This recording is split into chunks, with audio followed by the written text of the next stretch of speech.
Hello everyone, ম্যাক্সবি চ্যানেলের পক্ষ থেকে সবাইকে আরও একবার স্বাগতম।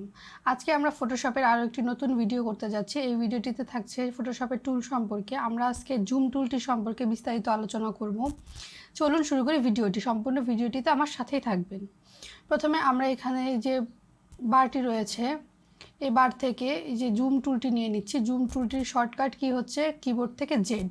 জুম টুলটি প্রেস করে নেওয়ার পর উপরে যে কন্ট্রোল মেনুটি রয়েছে কন্ট্রোল বারের মধ্যে থেকে দেখুন এখানে প্লাস অপশন এবং মাইনাস অপশনটি শো করছে। প্লাস অপশনটির অর্থ হচ্ছে আপনি প্লাসে ক্লিক করে থাকা অবস্থায় যেখানে আপনারা জুম করতে চান দেখুন এই ইমেজের উপরে সেই জায়গাটায় ক্লিক করলে এটা জুম ইন হচ্ছে। আর মাইনাস অপশনে ক্লিক করার পরে আপনি যেখানে ক্লিক করবেন সেই জায়গাটা কিন্তু জুম আউট হয়ে যাচ্ছে।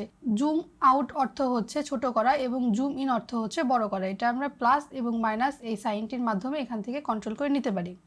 এটা হচ্ছে আপনার উইন্ডো থেকে আমরা কিভাবে জুম ইন জুম আউট করতে পারি। এর একটা শর্টকাট কি আছে কিবোর্ড থেকে কন্ট্রোল প্লাস এবং কন্ট্রোল মাইনাস। আমরা যদি কিবোর্ড থেকে কন্ট্রোল প্লাস বাটনটি প্রেস করতে থাকি দেখুন এটি জুম ইন হচ্ছে এবং কন্ট্রোল প্রেস করে ধরে রাখে মাইনাস অপশনটি ক্লিক করলে জুম আউট হচ্ছে। এভাবে আমরা এটি কন্ট্রোল করতে পারি।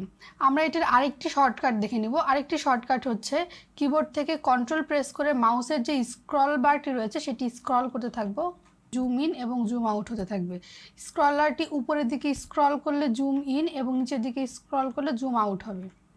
এই ভিডিওটিতে আমরা জুম ইন এবং জুম আউটের তিনটা পদ্ধতি দেখে নিলাম। একটা হচ্ছে আমরা কিভাবে কন্ট্রোল প্যানেল থেকে জুম ইন জুম আউট করতে পারি, আর একটা কিবোর্ড থেকে কিবোর্ড শর্টকাট কন্ট্রোল প্লাস এবং control minus, control plus zoom in, control minus zoom out. Zoom in হচ্ছে বড় করা, জুম আউট ছোট করা। আর একটা হচ্ছে keyboard plus mouse. Keyboard plus mouse হচ্ছে কন্ট্রোল আর মাউসে স্ক্রলার বারটি। আমরা যেহেতু ফটোশপে কাজ করি তখন কিন্তু আমাদের এক হাত কিবোর্ডের উপরে এবং এক হাত মাউসের উপরে থাকে। সেক্ষেত্রে কিবোর্ড এবং মাউস যে শর্টকাটটি রয়েছে কন্ট্রোল আর মাউসের স্ক্রলার বারটি স্ক্রল করা এটি কিন্তু আমার কাছে সহজ মনে হয়। আশা করব জুম টুলটি সম্পর্কে আপনাদের বিস্তারিত আমি জানাতে পেরেছি। জুম ইন জুম আউট কীভাবে করতে হয় তিনভাবে দেখানোর চেষ্টা করেছি। আশা করব আমার আজকের ভিডিওটি আপনাদের কাছে ভালো লেগেছে। যদি ভিডিওটি ভালো লেগে থাকে তাহলে অবশ্যই চ্যানেলটিকে সাবস্ক্রাইব করে রাখবেন। এমন আর নতুন ভিডিও পেতে আমার পাশেই থাকবেন। Thanks for watching.